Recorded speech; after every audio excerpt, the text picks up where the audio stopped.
Thank God for editing because I thought a kid was getting ready to come in here.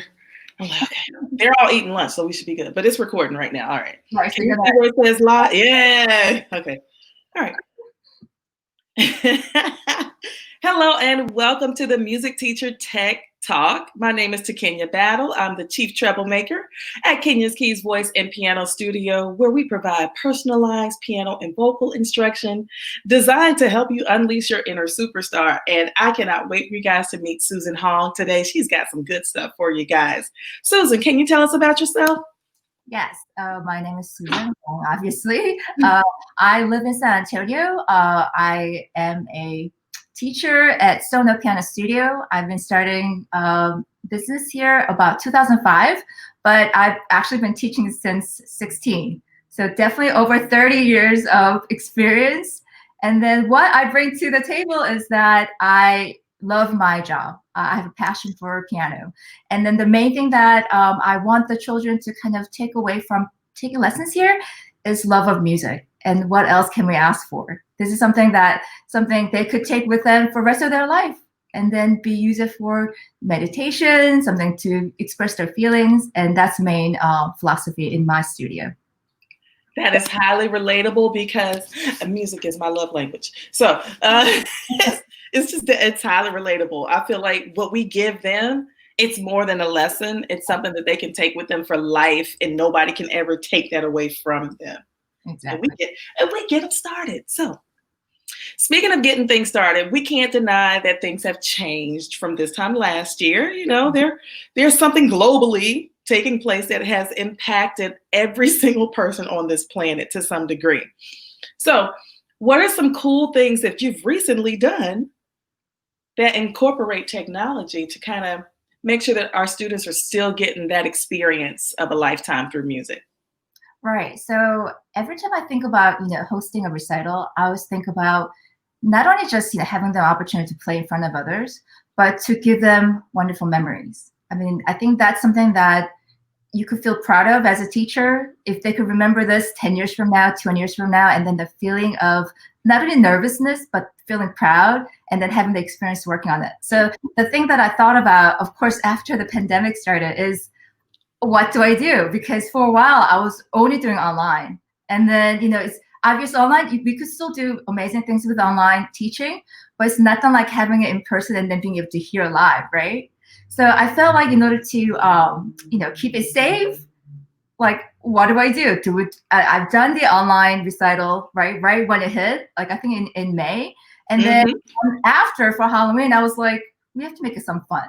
I usually almost have every other year having a dress up for Halloween recital, which is always fun for kids. But it's like, how do we keep it safe because of the COVID? So what had happened was we had a local teacher meeting, and one of the teacher, Deborah Ryan, she had a driveway recital for her spring recital. And I was like, well, that's smart. One at a time, you keep safe, you stay in the car, get out, play, and then you leave, right? And then you're able to play for others and family and friends. So I thought that was great. But, as this progressed through the summer, I kept seeing, as I was researching, like churches doing their sermon in their parking lot. And I was like, okay, what are they doing? How are they, drive-in theater idea? Like, how did they do that? So I kind of researched a little bit, and FM transmitter was the answer. So that's what we did. I converted my garage into a haunted house. So that way it has a feeling of fun going into a little dungeon a little bit. And then have them be able to play the piano. And then everyone could stay safe by staying in the car, whoever's not immediately in the driveway. So that was the idea that I had for the Halloween recital.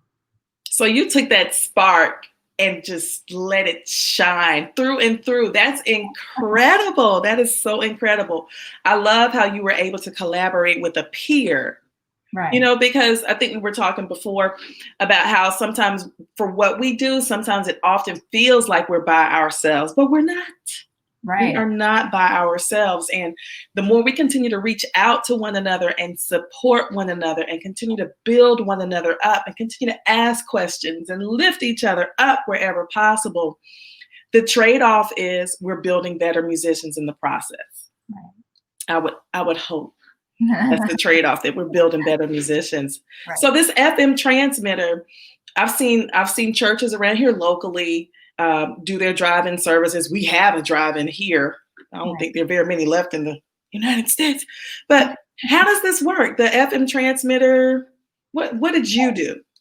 So lucky that I actually brought back from the attic after I put this away. So this is the FM transmitter, that the one that I purchased through the Amazon, if you want to look carefully. So it has Yes. a place for audio and it has a place for mic, as you can see. Okay. Okay. And then the one thing that I researched a little bit was, we all know that you don't want to be breaking any laws with FCC. So once I researched, I kind of ended up getting the FM transmitter through Amazon, and then on the description you'll say FCC approved. So that I knew for a fact that I won't be like having any extra headache after the recital, right? Right. And then okay, I put a little note on this. I want to make sure that I tell you the right website. After that, I was okay. What radio channels do I even use? Like I had no idea. Some people might have used for the car. That's like very small transmitter to be able to go from the iPhone to the car. Right. Okay. So after the research, it's called radio-locator.com. And then when you go into that website, you have to just go find best vacant channel. So what that means is when you put in your zip code, it'll actually give you a frequency that's the best for you at that zip code. So that way you're not using the radio frequency of the local channel, which you don't want to do. Right. Little tip that I have for if everybody wants to try this, that's the way to go. And like I said, it was easy peasy. You plug into the digital piano. Obviously, you want to have a digital piano because it makes the best as far as audio quality. And you want to make sure you test it ahead of time. I kind of got lazy. I did it at the last minute. And of course, with the tech, everything went wrong for a while. And then I just had to go with the flow. I had about 3 hours worth of 30-minute recitals. So had to drink water and then stop from sweating and then kind of go with it. And then, kids still had a wonderful time, regardless of the first few recitals that had a little tech issues. Now, Susan, I'm not saying that this is you, but you sound a little bit like me in that I call myself a professional procrastinator. Oh, yeah. I'm in the same boat as you. All right. Okay. It's like, I'm not purposefully waiting till the last minute. It just happens that way. All the time. Yeah. And things work out 9 times out of 10, things work out. Right. Fingers crossed, dotting I's and crossing T's. So the experience you were able to build for your students allowed them to, number one, remain safe. Safety was the major concern there. We want to make sure our babies are safe. Number two, you provided them an experience of a lifetime. There's no way somebody went away from this like, man, that sucked, or oh my God, I can't believe it. I did have a lot of positive feedback. And then just a cute story is that one of the students' birthday is on Halloween. So when he had come, because every 30 minutes, I would have about 4 or 5 families parked in front of the house, right? So before he left, we all sang happy birthday to him. And then the parents just said that was the most wonderful experience they had because they were able to hear happy birthday through the car and everybody sang and they were honking. So it made me cry. We're not going to do this. This is not the Oprah Winfrey show. I'm not going to cry. But things like that, when I look back with all the hard work, because trust me, weeks and weeks of preparation, and I still needed more time with any recital, right? But that kind of paid off all that exhaustion, worrying about it. So it felt wonderful. You continue to amaze me. You do so many things. that go beyond the 4 walls of your studio. You have a beautiful garden. You have these beautiful flowers and plants, and then you're an artist as well. Some of my students have some of the artwork from Shades of Color. Say it again. Shades of You by Piano Pronto. Shades of You by Piano Pronto. I have a couple babies who I've purchased that book for, and they love it. The sisters fight over it. Like, they're fighting over your music. They want the book. I appreciate that. In a good way, the way sisters do. So, But the fact that you've not let the pandemic stop you, students haven't missed a beat, things continue to progress in your studio, you continue to grow as a person, Yeah. and you continue to share what you know with others. It's immeasurable, the success that you have and how it reaches beyond, like I said, the four walls of your studio. So thank you for sharing. It's like you and I both know, and we've known each other for a while. Like teaching piano and then being a teacher is the most wonderful job you could ask for. Like the fact that we get paid to do something we love. Like I can't even, tell you more about how others that I know hate their job. And I'm like, hard to move on if you hate it that much. But we're very lucky, I think, as our profession. I'm pretty. Absolutely. Yeah.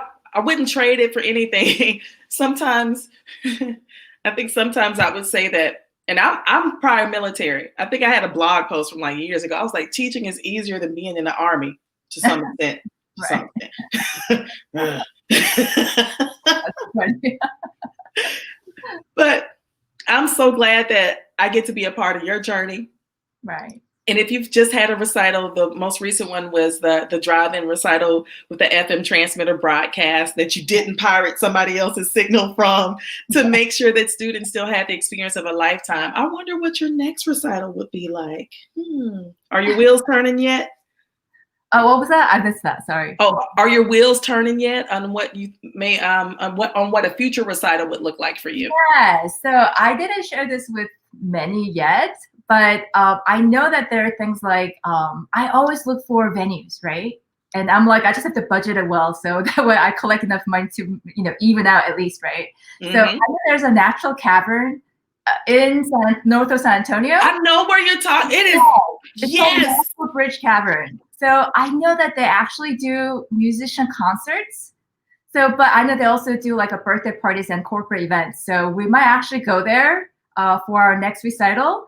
What had happened was this spring was I actually did several years ago have the students perform their pieces into the GarageBand, make it into a small iMovie, and then we actually went to Alamo Draft across the street, and then we had a recital that way. And that was like one of the amazing things, because to have a little bit of screen that shows your screen to the big theater screen, that was an amazing feeling. So we had a little chat before we played it. And I mean, that was what we planned to do, either that or the natural cavern. So I will keep you guys posted. I just haven't finalized everything yet.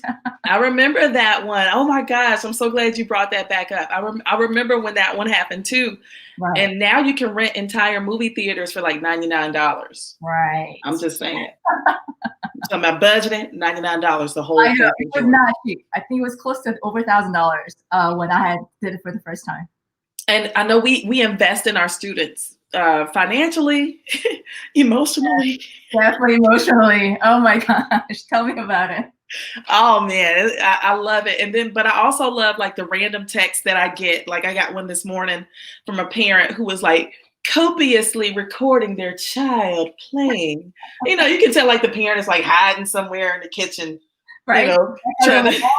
You're doing this much shots. Right. That's what it was. It was kind of like this thing going on. And that baby, he was, I was just like, yes. I'm like, get it. Like, yes, yes. And those are the moments we live for, when they're doing it and we're not asking them to do it. They're just doing it. I agree. Those are the days that make the bad days really, really good. Yeah. So we're just going to end with two questions. As a music educator, in times like these, what do you loathe about tech and music? What's the thing that kind of like, I mean, you and I both know it's fantastic, fabulous. Is that in the word? It is now. That's the one thing I loathe about tech music, is that it's perfect until either it crashes or it doesn't work, or internet is just kaput. And then what do? Woo! Yep. Relatable. Yeah. It's great until it ain't. And finally, what do you love about tech and music? I mean, can you imagine when we were growing up? I took lessons as a young child in the mid 80s. if we had what we had now, I would have loved piano so much more. I thank my mom every day that she was a piano teacher and she knew the value of music and she didn't let me quit. Trust me, in the 80s, jazz tap is the thing, and I didn't get to do it because I take piano. But she didn't let me quit, and here I am all these years later, still loving music. But they have so much variety of things that kids can get into. It could be either, like I said, using apps to play the piano, doing rhythm work. And it's a game base. So what's not to like about it? That's what I'm trying to tell my students all the time. I'm like, okay, does that officially make us like, I don't want to say the old geezers, I mean, like I remember back in my day, we had to write the music out by hand Exactly. with pencil and paper. Exactly. I was like, okay, what's the problem here? You have it so good. And there it is. They just don't know how good they have it. It's much more accessible these days for them to have. There's a low point of entry for them. Right. So if they want it, they can go get it. Exactly. So, Susan, thanks for being my friend, and thanks for joining the Music Teacher Tech Talk. Yay! Yay! Anything else you want to say, or are you good? I'm good. I'm just happy that we get to have a little chit chat in the morning and have a little fun girl time. This is perfect. Yay! Well, thank you for coming. Bye. Bye, guys. Yay!